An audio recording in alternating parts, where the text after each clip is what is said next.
The wedding of Prince Harry and Meghan Markle could boost the UK economy by up to £500 million.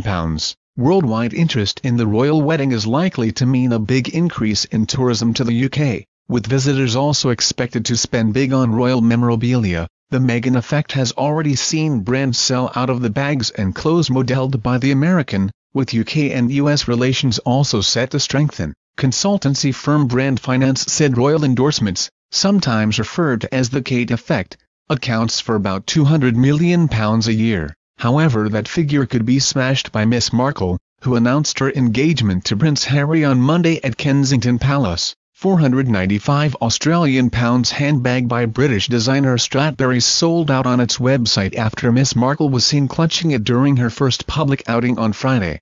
David Hay, chief executive of Brand Finance, told the Sunday Express, "A lot of value generated by the monarchy comes from the Duchess of Cambridge's Midas touch in the extra sales of fashion brands that she is seen wearing." Meghan Markle is an accomplished actress in her own right, with a global popularity and a strong personal brand. It can be expected that she will join the Duchess of Cambridge as a great ambassador of the monarchy and British brands in general, especially in her native United States and in Canada where she recently lived. Mr. Hayes said that Diamond Jubilee celebrations in 2012 boosted the British economy by £390 million, thanks in part to hotel bookings and merchandise sales. The newly engaged couple couldn't keep their hands off each other as they undertook their first official duties on Friday.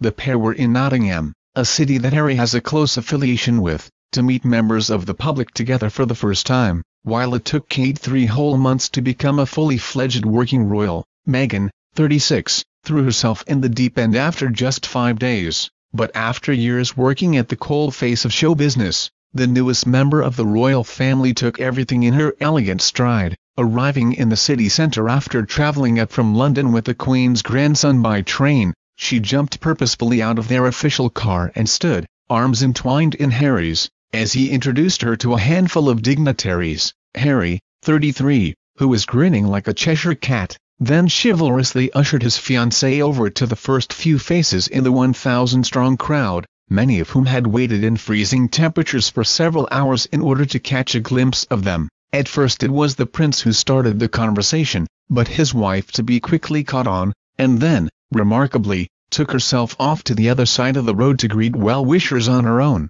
with all the confidence of someone who had been doing the job for years.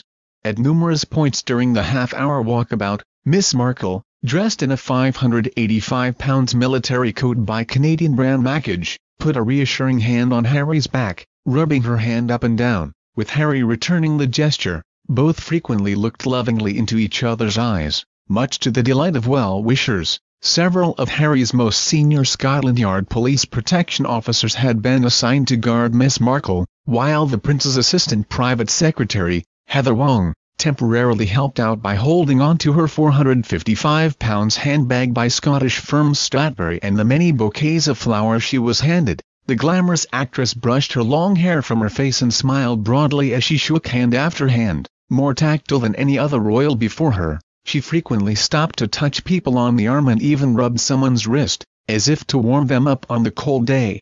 Thank you for watching.